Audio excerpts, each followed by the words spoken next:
마음속에 어려움이 있을 때 마음속에 어려움이 있을 때 마음속에 어려움이 있을 때 주님 내게 먼저 오사 내 맘을 마시고 주님 앞에 나올 수 없을 때 주님 앞에 나올 수 없을 때 주님 앞에 나올 수 없을 때 주님 날 먼저 안으시네. 그럼에도 불구하고 날 사랑하시는 내 하나님의 사랑은 나의 모든 걸 덮고 그럼에도 불구하고 날 안아주시는 내 하나님을 부를 때 아버지라 부르죠. 마음속에 어려움이 있을 때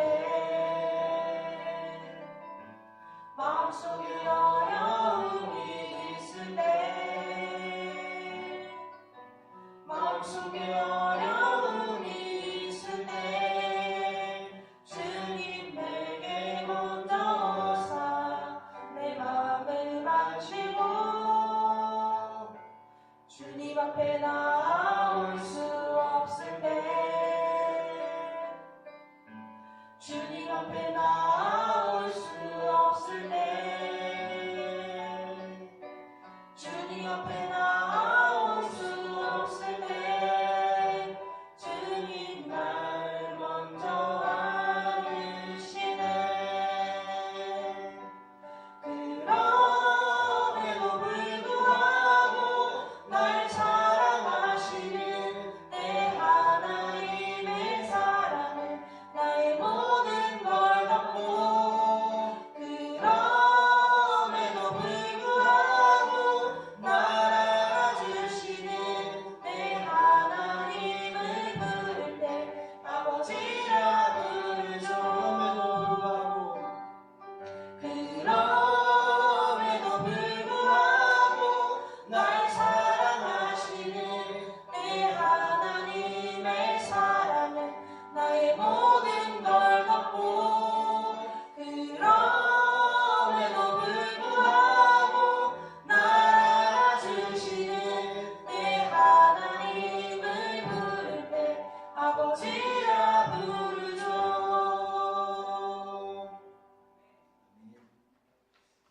제가 1월 1일 날 애정자매하고 둘이 조조 영화를 봤어요. 좀 12월 31일 날 개봉한 신의 악당. 그게 내용이 뭐 그렇게 충신하고 뭐 이런 건 아닌 것 같은데 북한 관련된 북한 그 지하 교회라고 해야 되나요? 그런 현실. 근데 이제 그 악단들이 그 모임을 통해서 하나님의 말씀을 이렇게 비밀리에 듣고 탈북을 하는 어떤 그런 이야기인데, 그걸 보면서 그 신의 악단을 관리하는 그 북한 그 장교들이 있으니까 대위하고 소령 소자가 있었는데 걔네들이 감시하에 이렇게 하는 거거든요. 그러면서 그들이 하나님을 모르는 상태에서 그 모임을 지휘하고 이렇게 하다가 그 마음의 변화들이 이렇게 생겨가는 어떤 그런 것들을 보게 됐습니다.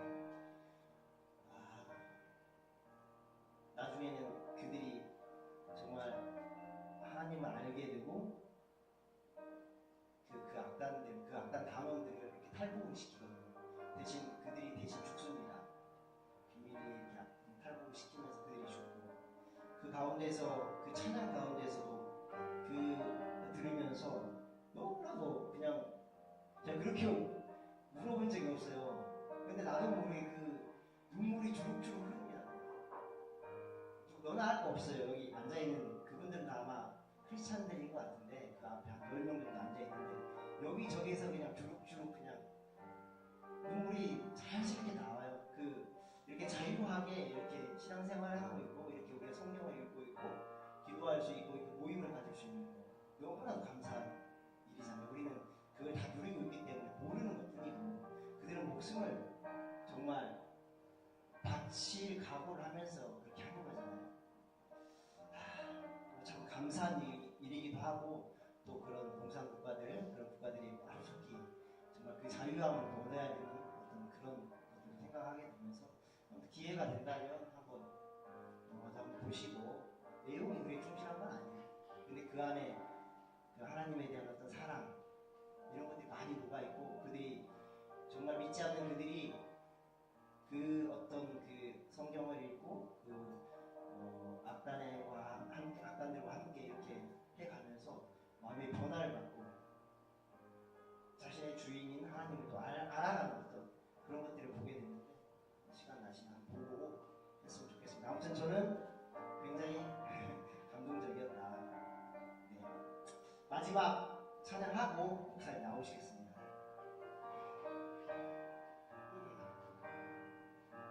주의 자녀로 산다는 것은 불 가운데로 걸어가는 것,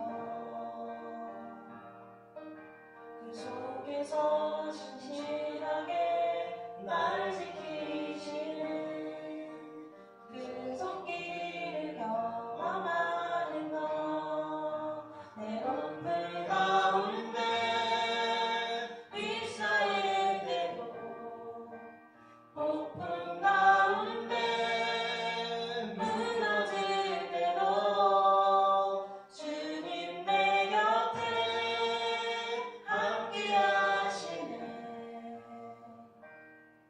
가장 가까이에 함께 하시네. 주의 자녀로 산다는 것은 바다 위로 걸어가는 것, 내 온몸을 덮쳐오는 폭풍 속에서 잠잠히 주 바라보는 것, 내로운 불 가운데 휩싸일 때도 폭풍 가운데 무너질 때도 주님 내 곁에 함께 하시네. 가장 가까이에 함께 하시네. 주의 자녀로 산다는 것은 나도 그들을 용납하는 것, 나를 위해 달리신 십자가 사랑, 그 사랑으로 살아가는 것, 내로운 불 가운데 휩싸일 때도 폭풍 가운데 무너질 때도 주님 내 곁에 함께 하시네.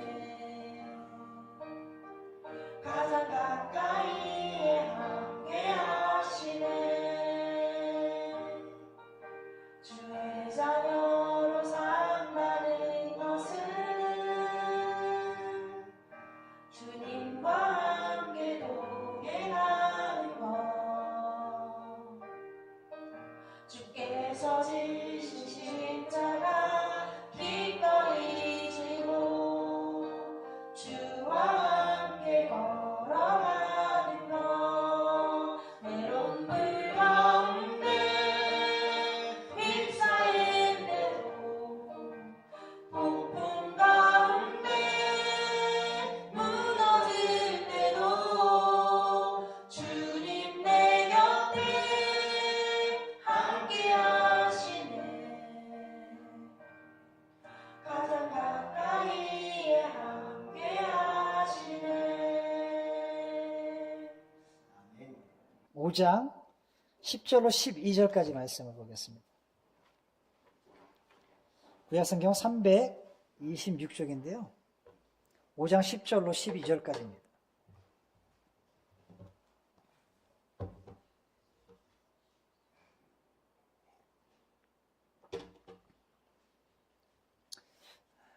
제가 10절, 11절, 그 다음에 12절은 같이 읽겠습니다. 또 이스라엘 자손들이 길갈에 진쳤고 그달 14일 저녁에는 여리고 평지에서 유월절을 지켰으며 유월절 이튿날에 그 땅의 소산물을 먹되 그날의 무교병과 복식국식을 먹었더라. 또 그 땅의 소산물을 먹은 다음 날에 만나가 그쳤으니 이스라엘 사람들이 다시는 만나를 얻지 못하였고 그의 가나안 땅의 소출을 먹었더라. 아버지 하나님, 이 5시간도 주의 손에 모든 것을 의뢰하며 나아갑니다. 주께서 이 말씀을 통하여 우리의 심령을 감화감동케 하여 주시고 다시 한번 주님 앞에 결단하며 순종함으로 주의 뜻을 이루고 축복을 누리며 살아가는 우리 인생 될 수 있도록 은혜로 주시옵소서. 이 시간을 주께 온전히 의뢰하옵고 예수님의 이름으로 기도드렸습니다. 아멘. 사랑하는 성도 여러분, 하나님께서 우리를 위한 풍성한 삶을 예비하고 계심을 믿으십니까? 네, 풍성한 삶의 비결. 오늘 9번째 시간입니다. 풍성한 삶의 비결. 하나님의 이스라엘 백성들 가운데 풍성한 삶을 예비해 두셨어요. 근데 그 풍성한 삶을 누리기 위한 비결을 먼저 배워야 했죠. 비결을 터득하면 후에 그들이 하나님이 약속한 그 땅에서 풍성한 삶을 누리도록 하셨습니다. 그러니까 어떤 일의 비결을 배우는 건 상당히 중요합니다. 잘 되는 비결, 잘 살 수 있는 비결, 성공하는 비결, 예배 잘 드리는 비결, 나름대로의 비결이 있습니다. 비결. 오늘 이 말씀 통해서 순종의 순간에 축복의 문을 여십니다 라는 제목으로 함께 말씀을 나누도록 하겠습니다. 순종의 순간. 순종하는 즉시 하나님은 우리에게 축복의 문을 활짝 열고 계십니다. 이스라엘 백성들이 할례를 행한 다음에 그리고 또 이 할례를 행하라는 그 명령에 순종하자 하나님은 그들에게 유월절 예배를 드리라 말씀하시고 그 유월절 예배를 하나님이 받으셨던 것을 보게 됩니다. 길갈에 진을 치고 14일 저녁에 여리고 평지에서 그들이 유월절을 지켰다라고 성경은 이야기하고 있습니다. 물론 이 유월절은 애굽에서 시작되었습니다. 그리고 시내산을 마지막으로 해서 유월절이 중단되고 말았습니다. 그러다가 시간이 지난 후에 할례받은 새로운 언약 백성의 세대들이, 그러니까 1세대들이 거의 죽어가고 있고, 그 다음에 다음 세대들이 등장했잖아요. 근데 다음 세대들에게는 할례를 행하지 못한 것입니다. 그리고 그들이 드디어 할례를 받자 하나님은 그들에게 유월절을 지키게 하셨던 것을 보게 됩니다. 여기 유월절은 하나님께서 이스라엘 백성들을 구원하시고자 한 언약이었습니다. 너희가 좌우문설주에 어린 양의 피를 바르면 죽음의 사자가 지나갈 것이라는 그 약속의 말씀을 믿고 그들이 애굽 땅에 쓴 10가지 죄악 중에 한 가지 죄악, 장자의 죽음을 피해갈 수 있는 그런 은혜를 받게 된 것이 바로 유월절을 지키게 된 동기가 되었습니다. 또한 이것은 그들이 죽음으로부터 구원받은 기쁨의 잔치의 절기이기도 했습니다. 그러나 그동안 이 강약길을 가는 동안 할례를 받지 못하고 계속해서 전진해 갈 수밖에 없었습니다. 그리고 나서 드디어 그들이 요단강을 건넌 후에 적진이 바로 앞에 코앞에 있음에도 불구하고 유월절 예배를 드리게 되었습니다. 거의 약 40년 만에 유월절을 지켰다라는 거예요. 여러분, 우리나라 좀 있으면 이제 우리 설 명절이 다가오지 않습니까? 이스라엘 백성들에게도 6월절은 이와 같은 명절입니다. 그러더구나 하나님께서 그들을 죽음으로부터 보호하신 그 사건, 그리고 애굽으로부터 종살이하던 그들을 430년 만에 나올 수 있게 하신 그 은혜들을 생각해 보면 지금 지키는 이 6월절은 그들에게 너무나도 감격스러운 장면이 아닐 수가 없습니다. 너무나 감격스러운 장면이 펼쳐지고 있는 거예요. 물론 이 할례는 창세기 17장 10절에 보면 하나님께서 아브라함에게 행하도록 명령하신 그런 사건이었던 것을 보게 되죠. 하나님은 너희가 할례를 행하면 나의 친백성인 것을 내가 확인하겠다라는 증표로서 그들을 할례를 행해야 했습니다. 이스라엘 백성들에게는 이 새로운 땅 가나안으로 들어가기 전에 하나님의 친백성임을 확인하는 의식이 또한 필요했습니다. 근데 그동안 40년 동안 지키지 못하고 있었죠. 근데 이 일을 하나님이 적진 앞에서, 특별히 여리고성 앞에서 이 일을 행하고 있는 거예요. 그리고 길갈에 진을 치고 나머지 그동안 할례 받지 못한 다음 세대들에게 할례를 행하는 장면이 나오고 있는 것을 보게 됩니다. 그리고 그것의 이름을 길갈이다라고 성경은 이야기하고 있습니다. 백성들이 할례를 행하자마자 하나님은 즉시 그들의 6월절 예배를 받으셨던 것을 보게 됩니다. 우리가 여기서 알 수 있는 것은요, 하나님의 백성들이 할례를 통해 얻을 수 있는 것이 뭐냐? 할례를 행했다는 것은 더 이상 내 육신을 의지하지 않고 오직 하나님만을 의지하겠다는 표시이기도 합니다. 그동안 하나님께 감사치 못하고 불순종하고 불신앙의 삶을 살지 않겠다는 선언이 바로 할례이기도 했습니다. 그래서 표피를 자르면서 나는 더 이상 육신의 삶을 살지 않겠다, 더 이상 하나님께 순종하지 못하는 불신앙적인 삶을 살지 않겠다라는 표시가 바로 할례이기도 했습니다. 그래서 그들이 그렇게 선언하고 그렇게 그 일을 행하자 하나님께서 그들의 예배를 받으셨다라는 거예요. 자, 그래서 오늘 이것을 한번 생각해 보자는 거예요. 하나님 우리 예배를 어떻게 받으실까요? 우리의 옛 과거, 죄의 모습, 육신적인 삶의 모습, 한 주간의 삶을 통해서 하나님 없이 내가 삶의 우선시 되어 살아갔던 거짓된 것들을 잘라내야 하나님 그 예배 받으신다는 거예요. 옛 과거의 모습, 그들의 하나님 앞에 순종하지 못한 모습, 감사치 못한 모습, 그런 것들을 잘라내고 행하자 하나님 예배 받으셨다라는 거예요.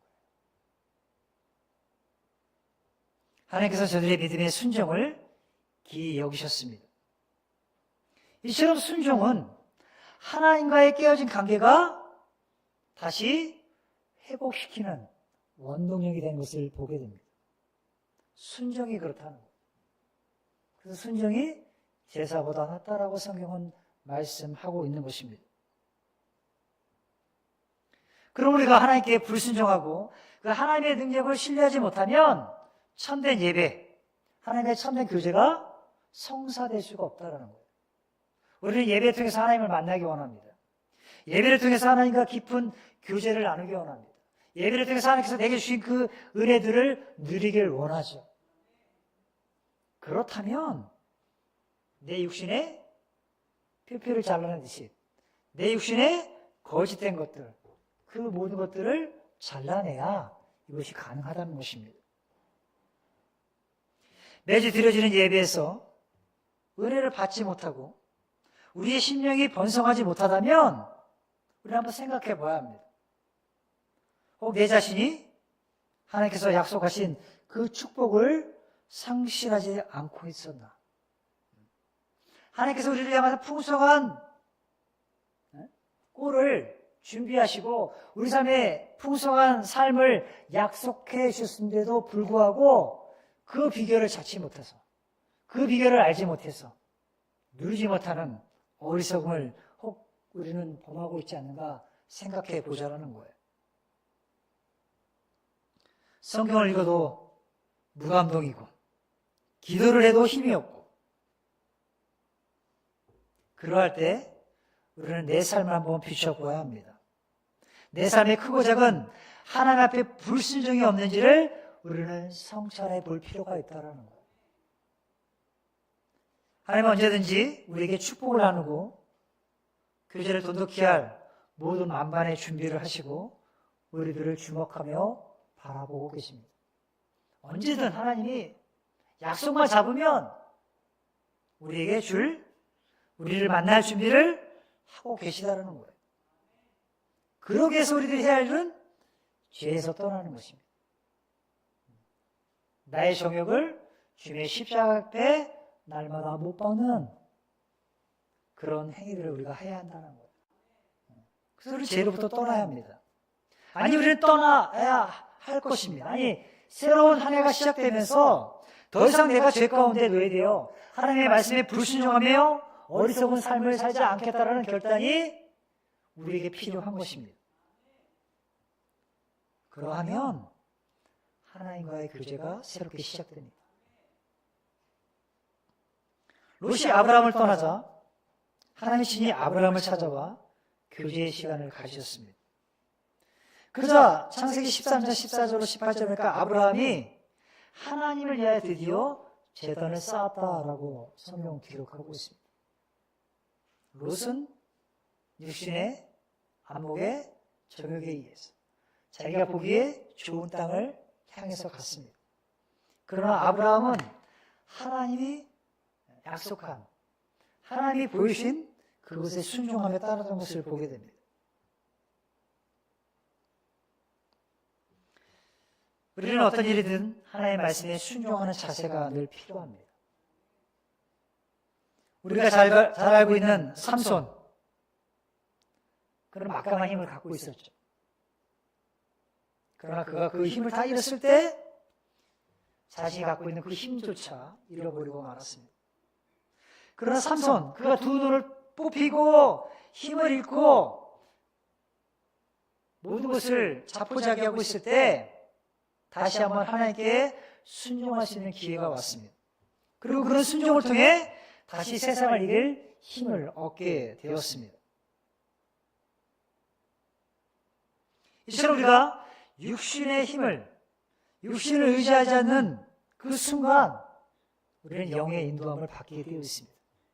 내가 더 이상 내 육신을 의지하지 않고 내 정욕대로 살지 않겠다 결단하는 그 순간 성령은 나로 하여금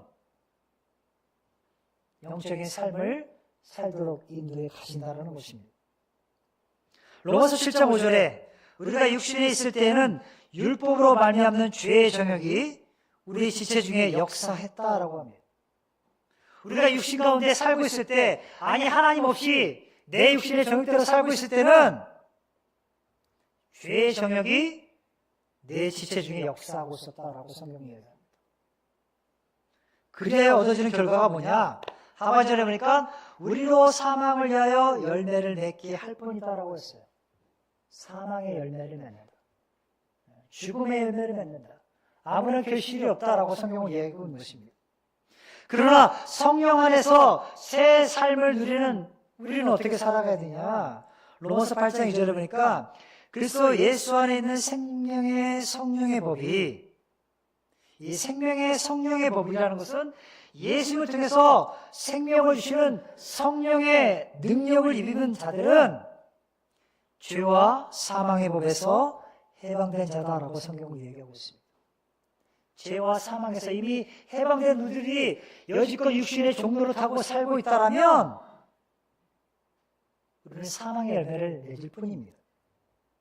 그러나 성령의 법, 즉 예수 그리스도를 통해서 성령의 능력을 힘입어 살아가면 우리는 육신의 죄로부터 더 이상 육신에 얽매이는 삶을 벗어버릴 수 있다는 거예요. 그것이 영적인 자유함이고 영적인 해방일 줄 믿습니다.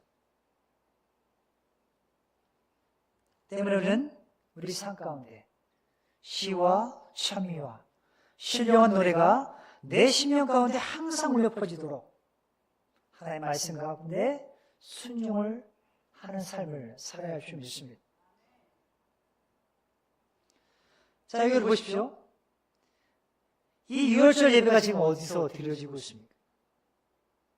우리가 얘기한 것처럼 원수의 코앞에서 드려지고 있습니다. 원수의 목전 앞에서 하나님은 축복을 예비해 주셨어요. 아이러니하게. 잘 될 때, 평탄할 때, 아무 문제가 없을 때 하나님의 축복의 문을 여신 것이 아니라 원수의 코앞에서 가장 위험한 적과 위험한 요단강을 사이에 두고 그들 앞에서 예배와 교제의 축복을 하나님 부어주고 계시다는 거예요. 원수 앞에서. 이는 마치 다윗의 고백을 우리로 하여금 생각나게 합니다. 다윗은 시편 23편 5절에 주께서 내 원수의 목전에서 내게 상을 차려주시고 기름을 내 머리에 부으셨으니 내 잔이 넘치나라고 노래했습니다. 내 원수의 눈앞에서 내게 상을 차려주셨다. 근데 그 장면이 지금 이스라엘 백성들한테 펼쳐지고 있는 거예요. 내 원수의 눈앞에서 하나님 축복을 예비해 두셨다라는 거예요. 이처럼 하나님의 축복은요, 원수들 앞이라도 제한받지 않습니다. 하나님의 불같은 능력과 감동은 우상 숭배자들의 득실거리는 갈멜산에서도 부어졌습니다. 엘리야 선지자는 바알의 선지자 450명, 아세라 선지자 400명, 즉 850대 1로 해서도 승리를 맛보았습니다. 우상 숭배자들의 득실거리는 그 속에서도 하나님의 축복은 예비되어 있다니까요. 세상에 수많은 우상 숭배자들이 있고 하나님을 믿지 않는 사람들이 대한민국에 득실거릴지라도 예수 믿는 한 사람만 바로 서 있으면 그 영혼을 통해서 하나님 일하신다니까. 그들에게 축복을 부으십니다. 그 민족을 이루게 하십니다. 아브라함 한 사람을 통해서 하나님은 하늘의 수많은 별들처럼 자손을 주시겠다 약속하셨어요. 큰 민족을 이루겠다 약속하셨습니다. 한 사람이에요. 풍랑이 있는 바다 한가운데서도 주님이 오셔서 안심하라 되니 두려워 말라. 베세다 들판에서 병든 자들이 예수님의 옷가에 손만 대도 나은 것을 믿고 나았을 때 부유한 축복은 넘쳐났습니다. 결국 주님 앞에 순종하고 나오는 자들에게 하나님의 축복은 예비되어 있었다는 거예요. 그것이 어디든 상관없이, 그것이 불모지든 그것이 원수의 눈앞이든 내가 정말 비천함에 처해 있든 좋은 곳에 있든 높은 곳에 있든 상관없이 내가 어디에 처해 있든 하나님의 말씀에 순종하고 따르기만 한다면 하나님은 축복의 문을 활짝 열고 기다리고 계시다라는 거예요. 즉 장소는 문제되지 않습니다. 시간도 중요하지 않습니다. 원수들이 얼마나 많느냐 적느냐도 문제되지 않습니다. 문제는 저들, 아니 우리들의 불신앙의 것입니다. 믿지 못하는 것. 사망의 음침한 골짜기라도 주께서 나와 함께 하심을 믿지 못하는 그 불신앙적 태도, 행동들, 하나님이 언제 나와 함께 하셨어? 라는 그런 믿음 없는 표현들, 하나님이 없는 양 살아가는 육신의 정욕에 이끌려 살아가는 그 행동들, 모습들, 그것이 다 불신앙적인 태도들입니다. 여러분 지금 하나님은요, 이스라엘 백성들 저들을 축복하시려고 장작 40년을 기다리셨어요. 40년. 그러면 사랑하는 성도 여러분, 하나님 여러분에게 풍성한 삶을 예비해 주셨습니다. 그 받는 비결, 아니 하나님의 축복을 언제까지 하나님께서 기다리게 하시겠습니까? 하나님을 하여금 기다리게 하지 마세요. 하나님 여러분에게 여러분이 순종하면 그 순간 축복의 문을 여시고 모든 축복을 부어줄 준비를 다 하고 계세요. 그런데 언제까지 기다리게 할 거냐는 거예요. 언제까지 불순종함으로 하나님이 줄까 말까 고민하게 만드실 것입니까? 그러지 말자라는 거예요. 40년 만에 이 시점에서 재미있는 사실이 뭔지 아십니까? 자, 6월절 이튿날에 그들이 그 땅의 소산물을 먹다에 그날에 무교병과 볶음국식을 먹었죠. 그리고 나서 그 땅의 소산물을 먹은 다음 날에 하늘에서 만나가 그쳤습니다. 만나가 그쳤어요. 이스라엘 백성들의 양식은 만나였습니다. 만나였어요. 이 만나는 하나님의 초자적인 역사였습니다. 참으로 신기한 양식이었죠. 안식일 전까지는 하루 먹을 것만 보관해둬요. 그렇게만 먹어야 했습니다. 이 만나를 통해 그들은 강해서 그들의 생명을 유지할 수 있었습니다. 그런데 지금 그 만나가 그친 것이에요. 여기 만나는요, 광야의 음식이었습니다. 가나안의 새로운 소산과 열매를 하나님이 준비하셨기 때문에 더 이상 광야의 음식이 필요 없게 된 것입니다. 그리고 이제는 농사를 지어 자기 손으로 땀을 흘려 곡물을 지어야 했습니다. 바로 이것이 창조의 섭리이기도 했죠. 창세기 3장 17절에 너는 종시도로 수고해야 그 소산을 먹으리라 말씀하셨어요. 즉 땀을 흘리지 않고 소산을 먹을 수 없다라는 말씀이었던 거죠. 그런데 그들은 40년 동안 하늘의 만나를 먹었어요. 그러나 이제는 스스로 땀을 흘려야, 노력을 해야 소산물을 먹을 수 있게끔 하셨습니다. 여러분, 우리에게는 하늘의 만나가 끝났습니다. 우리. 그렇죠? 언제까지 하늘의 축복? 물론 하나님 우리가 구원받을 때 내가 뜻하지 못하는, 내가 기도하지 않았는데도 하나님은 길을 여시고 축복하시고 은혜를 부으실지 몰라요. 근데 언제까지만 그것을 구하겠습니까? 내가 노력하지 않아도 하나님 주시는 보편적인 은혜들이 있잖아요. 남들이 다 누릴 수 있는 건강, 남들이 누릴 수 있는 집, 가정, 부모님, 우리가 감사해줄 수 있는 조건들, 하나님 보편적으로 두 개 다 주셨어요. 기본적으로. 그런 것들. 언제까지 그것만 의지한 채 살겠냐 하는 거예요.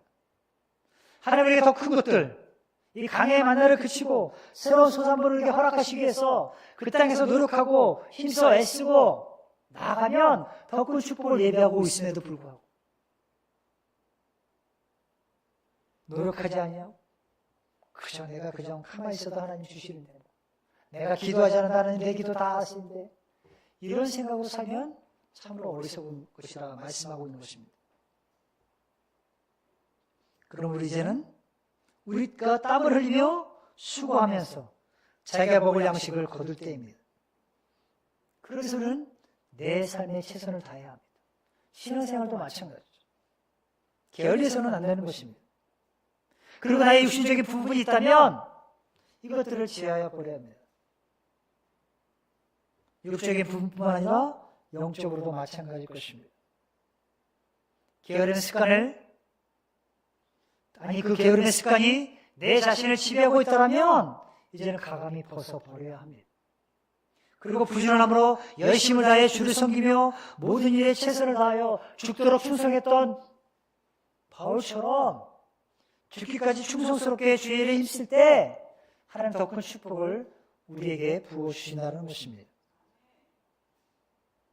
그리고 단순히 기도만 하고 예배만 드린다고 저절로 하나님이 복 주실 거라는 생각을 우리는 하지 말아야 합니다. 내가 주일날 이것에 앉으면 그저 하나님께서 복 주실 거예요. 내가 그냥 단순하게 기도하고 해도 하나님 내 길을 형통케 하실 거야. 여러분, 그래서 예수 믿지 않는 사람들도 그렇게 합니다. 기복적 신앙을 갖고 있는 사람. 어디 가서 뭔가를 갖다 바치고 하면은 복 준다는 그 신앙. 기복적 신앙. 그런 태도들을 우리는 버려야 합니다. 어떤 것을 내가 간절히 기도했다면 우리에게 필요한 것은요, 내가 치료할 몫이 있다는 것을 기억해야 합니다. 나는 기도하고 하나님 다 알아서 하시겠지. 물론 하나님 다 알아서 하십니다. 그러나 내가 해야 할 일도 있다는 거예요. 내가 그 영혼을 위해서 기도했다면 그 영혼을 찾아가서 복음을 전하는 것은 내가 해야 할 일입니다. 내가 공부를 잘하기 위해서 하나님 내가 좋은 대학 가기 원합니다 라고 하면 내가 해야 할 몫은 공부하는 거예요. 기도했는데 하나님 왜 그때 가서 이루지 않았습니까? 라고 원망한다면 누구의 잘못입니까? 하나님 내가 이렇게 잘 되기 원했는데 하나님 왜 안 되십니까? 넌 그럼 뭘 했느냐라고 하나님 물으시고, 그 기도의 응답받기 위해서 네가 한 것은 무엇이냐 말씀하실 것입니다. 그리고 우리가 어떤 것에서 간절히 기도하면 내가 해야 할 그 기도의 응답을 위해서 내가 해야 할 것들을 찾아야 합니다. 여러분, 우리가 주의 은혜로 날마다 산다라는 말은요, 매일매일 주어진 삶에 최선을 다하고 있다라는 말입니다. 내가 은혜를 누리며 살고 있습니다. 하나님의 은혜입니다라는 말은 내게 주어진 삶의 순간순간을 주님과 함께 동행하며 최선의 삶을 살아가는 그 모습이 바로 은혜의 삶이라는 거예요.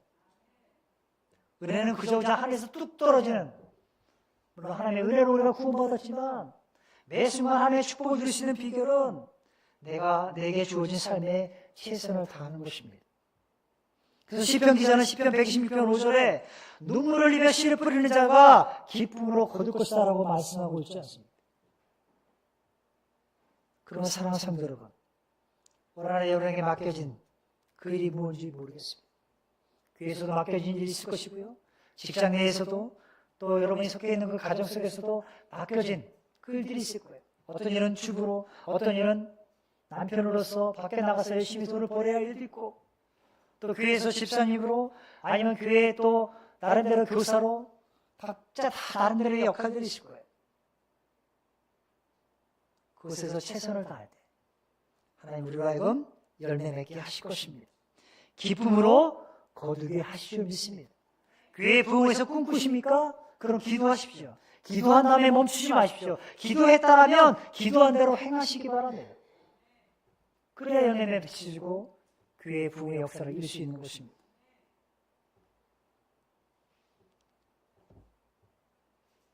아마 여기 이스라엘 백성들 가운데는 그렇게 생각했을지 몰라요. 그동안 잘 내려도 만나가 왜 내려오지 않을까? 만나가 왜 그쳤지? 이렇게 생각했을지 모르겠어요. 그러나 만나는 여러분 옛 것입니다. 다시 만나를 구하는 것은 더 이상의 축복이 아니었어요. 그래서 주님 말씀하시죠. 새 포도주는 새 부대에 담아야 합니다. 그동안 하나님께서 우리 교회를 통해서 여러 가지 축복을 부어주셨습니다. 근데 그 축복이 당연한 듯 흘러왔다라면 문제이겠죠. 새 포도주는 새 부대에 담아야 합니다. 우리의 심령에 마음밭이 기경되고 다시 한번 옥토밭이 될 때 그 속에 씨앗이 뿌려져 30배, 60배, 100배의 결실을 맺을 줄 믿습니다. 그러므로 내 마음에 완악한 모습, 내 마음에 아직도 하나님 앞에 깨어지지 못한 모습들이 있다면 그 모든 것을 내려놓아야 하는 것입니다. 율법도 옛 것일 것입니다. 짐승을 잡아 죽이는 것도 옛 것이요, 강에서 만나를 먹은 사람들은요, 그 옛 것에 의해서 이미 다 죽어야 했습니다. 그러나 새 만나, 이 새 만나는 예수 그리스도를 상징합니다. 예수 그리스도를 먹고 마시는 사람들은 영생을 받습니다. 만나는 이 땅의 것이에요. 만나는 육신적인 것입니다. 그러나 새 만나는 영적인 것이고 예수 그리스도를 믿음으로 말미암아 영생 얻는 것입니다. 유월절은 이제 하나님의 어린 양, 주 예수께서 십자가의 죽으심으로 대체되었습니다. 할례는 마음의 할례로 신약에 와서 대체되었어요. 하나님 우리들이 말씀에 순종하여 참된 예배를 회복하면 새로운 영의 양식으로 우리를 먹이실 것이다라고 말씀하셨습니다. 더 이상 육신의 힘이 아닌 성령의 능력으로 우리로 하여금 살게 하십니다. 그래 우리로 하여금 성령의 열매를 맺게 하실 것입니다. 그러면 더 이상 우리는 죄 아래 살면 안 됩니다. 죄는 옛 것입니다. 죄로부터 이미 우리는 해방되었어요. 죄와 사망의 몸에서 우리는 해방된 자들이 되었습니다. 근데 여전히 죄 아래 살고 있다면, 아직도 자신의 지혜와 판단과 능력을 고집하며 살고 있다면, 그처럼 어리석음이 어디 있겠습니까? 그러면 그것을 끝내시기 바랍니다. 새로운 한 해가 시작되었다면 옛 것들, 하나님 없이 살았던 내 삶의 치우선시 되었던 거짓된 것들을 다 벗어버리고 자신의 지혜와 판단과 능력을 고집하는 삶들을 벗어버리고 살기를 간절히 원합니다. 그래야만 주인과의 진정한 교제가 회복되기 시작합니다. 옛것을 버리지 않는 한 내 신앙의 회복은 일어나지 않습니다.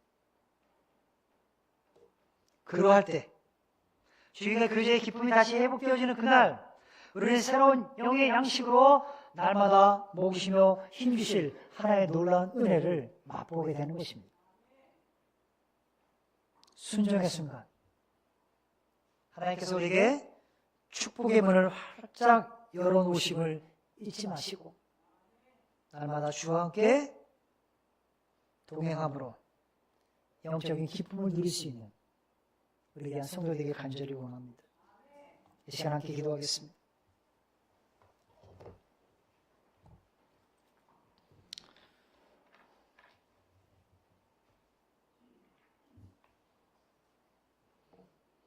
여러분, 하늘의 은혜는 우리가 마음의 할례를 행할 때 부어집니다. 내 마음의 할례를 행한다는 것은 내 속에 있는 죄악들을 벗어버리는 것입니다. 내 지혜와 내 능력과 내 판단, 고집을 벗어버리는 것입니다. 아직도 옛 것을 벗어버리지 못하고 죄 가운데 살고 있다면 주님과의 교제는 다시 회복되지 못합니다. 그러나 이것을 끝내고 주님 앞에 나아간다면 주님과의 교제는 다시 회복되어지리라 믿습니다. 그리할 때 하나님께서는 새로운 영의 양식으로 우리를 먹이시고 힘 주실 것입니다. 그러면 사랑하는 성도 여러분, 하나님 앞에 순종의 삶을 살겠노라고, 순종함으로 하나님께서 우리에게 예비된 풍성한 삶을 누리겠노라고, 우리가 주님 앞에 여러분 자신을 내려놓고 어떤 순간에도 말씀에 순종하고 따르기 원합니다. 게으름의 습관을 벗어버리고 부지런함으로 열심으로 주의 일에 힘쓰며 나아가기 원합니다. 그저 예배만 드리고 기도만 하고 저절로 하나님이 보기 좋으실 것이라는 그 어리석음을 벗어버리고 기도한 대로 살겠노라. 은혜 안에 살기 위해서 매일매일 주어진 삶에 최선을 다하며 눈물을 흘리며 씨를 뿌리겠노라고. 내 마음에 거짓된 것들이 기경되어서 하나님이 주는 축복의 씨앗이 뿌려질 때 결실을 맺는 삶을 살겠노라고 왜 우리가 기도하지 않겠습니까? 언제까지 그렇게 옛 모습에 머물러 있겠습니까? 사랑하는 성도 여러분, 우리의 예배가 회복되지 않는 한 우리에게 더 이상 희망이 없습니다. 그 예배의 회복은 나로부터 시작합니다. 내가 변해야 합니다. 내가 주님과의 교제가 회복되어야 합니다. 그렇게 해서 우리는 죄악을 벗어버려야 합니다. 육신의 정욕을 벗어버려야 합니다. 안목의 정욕, 이생의 자랑들을 벗어버려야 합니다. 이 시간 주님 앞에 여러분 자신을 성찰해 보시면서 벗어야 할 것을 벗어버리고 새로운 성품 안에서 자라가는 우리가 되었으면 좋겠습니다.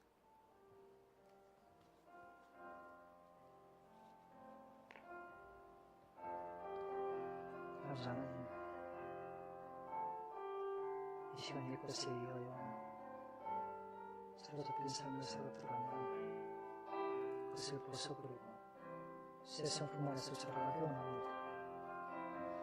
우리를 이끄신 하나님의 그 크신 사랑을 우리가 결코 잊지 아니하고 말씀 앞에 굴복하며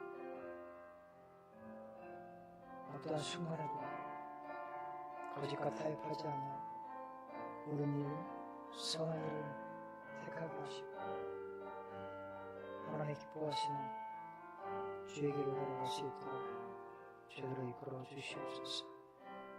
그리고 등에서 일하실 하나님의 놀라운 능력을 바라고 수년 내에 우리에게 부흥을 허락하여 주시고 잃어버린 자들이 구원받게 하시고 우리의 심령이 날마다 새로워져서 하나님과의 교제의 끈을 놓지 않아 영적인 회복과 은혜를 맛보며 살아가는 저희들에게 인도하여 주시옵소서. 이곳에 기도하며 나아가는 성도를 통해서 심령의 부흥이 있게 하시고 삶의 열매가 맺혀지는 놀라운 은혜가 이루어질 수 있도록 주의 역사하여 주시옵소서. 주의 은혜를 강구하옵습니다.